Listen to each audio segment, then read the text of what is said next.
Good morning students. आप लोगों के लिए लाए हैं इनकम टैक्स से एमसीक्यू, जो कि यूनिट 1 से, जो कि इम्पॉर्टेंट टॉपिक है residential status and tax liability, निवासी स्थिति एवं कर दायित्व, जो कि आपके बीकॉम में भी है, आपके नेट जेआरएफ के एग्ज़ाम में भी ये है इनकम टैक्स। उसके बाद पीजीटी एग्ज़ाम में भी बहुत इम्पॉर्टेंट है। यहाँ से 2-3 क्वेश्चन आपके पीजीटी कॉमर्स में रहता है और हर एक कॉमर्शियल एग्ज़ाम में। तो चलिए स्टार्ट करते हैं। यहाँ से जो इम्पॉर्टेंट क्वेश्चंस हैं वो आपका है, पहला जो क्वेश्चन पूछा जाता है, on the basis of residence the assessee और टैक्स पेयर्स आज divided into how many categories. Means जो निवास स्थान के आधार पर करदाताओं को कितनी श्रेणियों में बांटा गया है या कितने प्रकार के होते हैं करदाता। तो आपके ऑप्शन में दिया गया है, ए ऑप्शन में 2, बी में दिया गया है 3, सी में 4 एंड डी में 5। तो आप लोगों को पता है जो टैक्स पेयर्स होते हैं, जो एसएससी होते हैं, वो कितने प्रकार के होते हैं according to income tax act 1961। वो आपके हैं देयर आर 3 टाइप्स। कितने प्रकार के होते हैं, चाहे आपसे कैटेगरी पूछा जाए या टाइप पूछा जाए, टाइप प्रकार पूछा जाए, तो कितने प्रकार के होते हैं टैक्स पेयर, चाहे आप उनको एसएससी कहिए या टैक्स पेयर कहिए। कर निर्धारित इसको बोलते हैं और इसको बोलते हैं टैक्स पेयर को करदाता। तो ये जो है 3 प्रकार के, और वो 3 प्रकार कौन कौन से हैं, तो ये बहुत ही इम्पॉर्टेंट है आपके एग्ज़ाम के पॉइंट ऑफ व्यू से। पहला होता है रेसिडेंट, मीन्स निवासी, जिसको बोलते हैं ऑर्डिनरी रेसिडेंट, साधारण निवासी। दूसरा जो है सेकंड कैटेगरी है not ordinary resident, not ordinary resident means इसको बोलते हैं असाधारण निवासी। और जो तीसरी है उसको बोलते हैं non resident, non resident means अनिवासी। और ये किस पर बेस होता है, ये आपका 2 बेसिक एलिमेंट बताए गए हैं और 2 एडिशनल एलिमेंट बताए गए हैं कंडीशन। जब 2 बेसिक जो कंडीशंस हैं उसमें से जब कोई एक फुलफ़िल होता है और साथ में 2 एडिशनल फुलफ़िल होते हैं तो उसको बोलते हैं ऑर्डिनरी रेसिडेंट। जब बेसिक कंडीशन में कोई भी एक कंडीशन फुलफ़िल होता है पर्सन के द्वारा तब उनको बोलते हैं नॉन ऑर्डिनरी रेसिडेंट। और जब बेसिक कंडीशन में कोई भी कंडीशन फुलफ़िल नहीं होती तब उसको बोलते हैं नॉन रेसिडेंट, अनिवासी बोलते हैं। अब बात आती है कि बेसिक कंडीशंस में कौन 2 एलिमेंट बताए गए हैं और एडिशनल जो कंडीशंस बताई गई हैं under the income tax act 1961 section 6 कौन कौन सी हैं। तो बेसिक में आपका जो है 2 कंडीशन वो बताई गई हैं, मींस प्रीवियस ईयर में वो पर्सन कितने दिन रहा हो, 182 डेज। और दूसरी जो कंडीशन बताई गई है, जो एलिमेंट है बेसिक में, वो बताया गया है प्रीवियस ईयर के लास्ट के 4 ईयर में 365 डेज जो है वो रहा हो इंडिया में, और साथ में प्रीवियस ईयर में भी वो आपका कितने दिन रहा हो, 60 डेज। तो दोनों में से कोई एक पूरा हो और साथ में 2 एडिशनल पूरा हो। एडिशनल में क्या बोला गया है, एडिशनल में बताया गया है कि जो प्रीवियस ईयर है उसके लास्ट के 10 ईयर में इंडिया में वो पर्सन कितना रहा हो, 2 ईयर एज ए रेसिडेंट, निवासी के रूप में। और जो आपका दूसरा बताया गया है मीन्स प्रीवियस ईयर के लास्ट के 10 ईयर में वो पर्सन जो है लास्ट के 7 ईयर में वो कितने दिन भारतवर्ष में रहा हो, 730 डेज, मीन्स 2 ईयर यहाँ पर भी बात हो रही है। पहले में एज ए रेसिडेंट है, यहाँ एज ए रेसिडेंट नहीं है। तो जो बेसिक एलिमेंट में दोनों को कंप्लीट, दोनों में से कोई एक और एडिशनल दोनों पूरा करेगा, that will be called ordinary resident.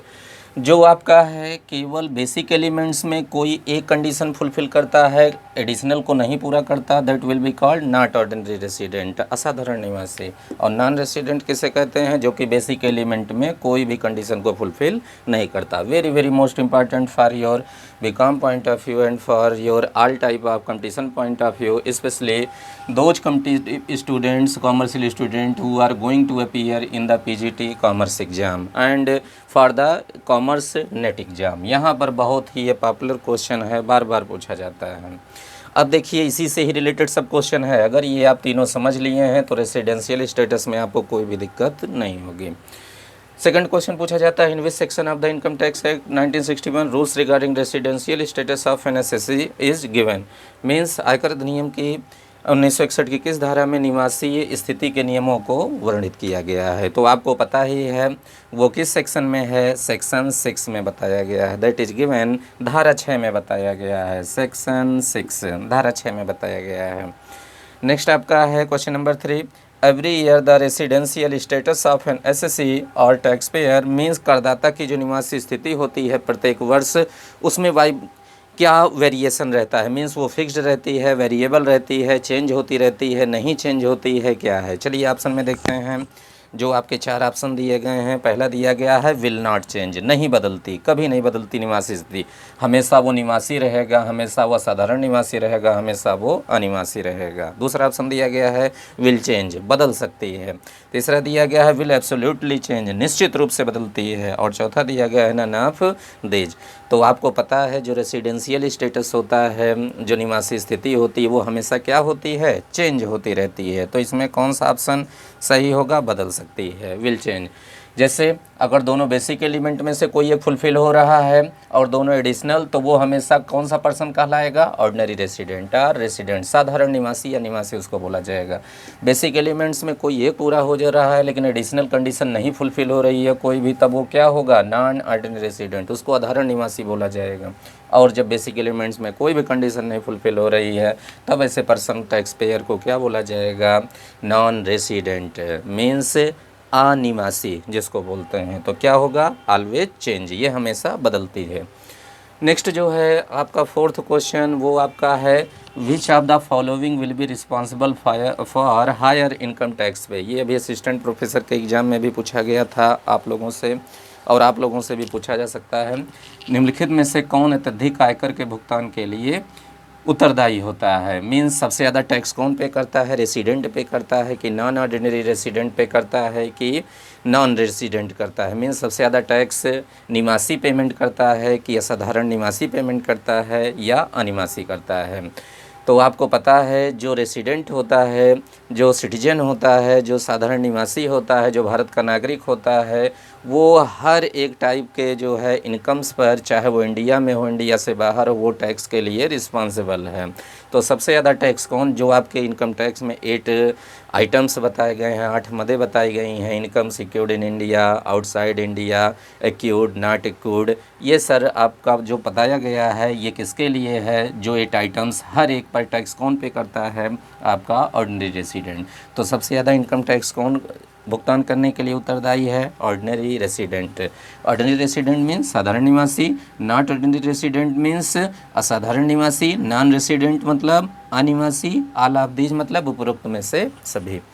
5th question में आइए, very most important question for the PGT exam, PGT commerce, to student who are preparing for the PGT exam and for the BCom also.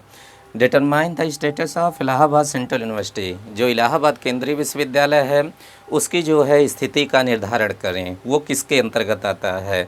That will be called local authority और body of individuals और ए firm और artificial judicial person. जो इलाहाबाद केंद्रीय विश्वविद्यालय है उसको क्या कहा जाएगा, लोकल अथॉरिटी मतलब स्थानीय प्राधिकार, लोकल अथॉरिटी नहीं है इलाहाबाद यूनिवर्सिटी या कोई भी सेंट्रल यूनिवर्सिटी, स्टेट यूनिवर्सिटी, वो लोकल अथॉरिटी में जो म्यूनिसिपैलिटी जाती हैं, म्यूनिसिपल कॉरपोरेशन आते हैं, नगर पालिका, नगर निगम, वो लोकल अथॉरिटी हैं।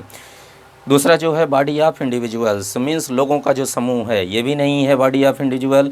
तीसरा दिया गया है ए फर्म, फर्म भी नहीं है, पार्टनरशिप फर्म भी नहीं है।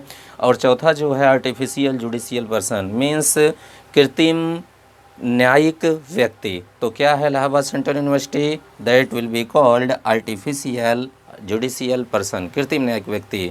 Y that is called that will called be judicial person, क्यों कहा जाएगा, because that we established by the law, ये किसके अंतर्गत स्थापित किया गया है, कानून को बना करके उसके अंतर्गत इलाहाबाद विश्वविद्यालय अधिनियम बनाया गया है, उसके अंतर्गत इसको स्थापित किया गया है। तो जब ये क्वेश्चन आएगा दिखेगा तो आप किस पर टिक मारेंगे, आर्टिफिशियल जुडिशियल पर्सन पर।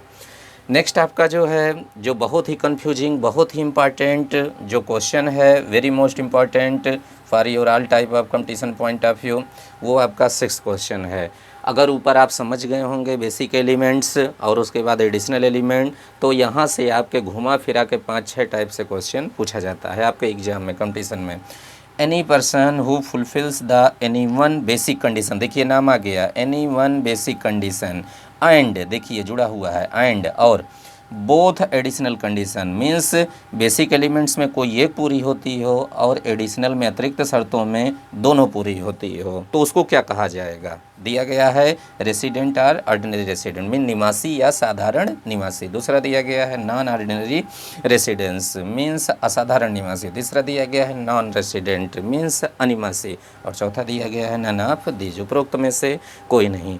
तो क्या होगा आपको हम बताए हैं स्टार्टिंग में कितने टाइप के होते हैं रेसिडेंट? 3 टाइप के, 3 प्रकार के होते हैं। पहला आपका ऑर्डिनरी रेसिडेंट या रेसिडेंट, नॉट ऑर्डिनरी रेसिडेंट और नॉन रेसिडेंट। तो जो बेसिक एलिमेंट्स में से कोई एक पूरा करेगा और एडिशनल दोनों पूरा करेगा, आपको यहाँ क्या बताए थे? That person will be called resident. उसको क्या बोला जाएगा? निवासी बोला जाएगा, या आप उसको निवासी कहें या आप उसको साधारण निवासी करें। फिर जो है दूसरा क्वेश्चन जो यहाँ पे बनता है अलग से, नॉट ऑर्डिनरी रेसिडेंट किसे कहा जाएगा? जो कि बेसिक एलिमेंट्स में से कोई एक पूरा करता है लेकिन एडिशनल एलिमेंट को कंप्लीट नहीं करता, that will be called not ordinary. पूछा जाता है आपके एग्जाम में, any person who fulfil the any one conditions of the basic element and not fulfil the both additional condition that will be called not ordinary resident, इस तरीके से। और उसके बाद जो है नॉन रेसिडेंट से जो क्वेश्चन पूछा जाता है, any person who not fulfils the any one basic conditions of the section 6 will be called, means ऐसा व्यक्ति जो कि आधारभूत शर्तों में से कोई भी शर्त को पूरी नहीं करता, उसको क्या कहा जाएगा? तो उसको क्या कहा जाएगा?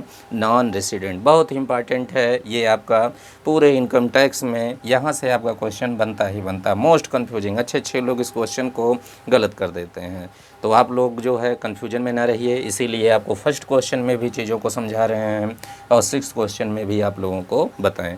फिर भी अगर डाउट होता है आप लोगों को तो आप हमारे पर्सनल व्हाट्सएप पे इनकम टैक्स से रिलेटेड कोई भी लॉ हो, चाहे वो BCom part 1 second year 3rd year आपके कंपटीशन में कोई भी लॉ हो, आप हमसे पर्सनली या कोई भी सब्जेक्ट हो आप हमसे कांटेक्ट कर सकते हैं अगर कहीं पर भी आपको ज़रा सा भी डाउट होता है। तो अभी के लिए जो है आप इसको नोट करें अपने रजिस्टर में ताकि आप लोगों के पास ये हमेशा रहे। और उसके बाद नेक्स्ट वीडियो जो है यूनिट 1 में जो आपका मोस्ट इम्पॉर्टेंट है एग्रीकल्चरल इनकम मींस कृषि आय, जहाँ से आपका क्वेश्चन पूछा जाता है 2 क्वेश्चन। अभी जब वीडियो आएगा तो वहाँ आपको बताएंगे कि आप लोग एग्रीकल्चरल इनकम में क्वेश्चन को कैसे गलत करते हैं, वो भी हम बताएंगे। तो अभी के लिए इतना ही, थोड़ा देर वेट करिए, नेक्स्ट वीडियो आ रही है एग्रीकल्चरल इनकम पे, कृषि आय पर। तब तक के लिए थैंक यू क्लास।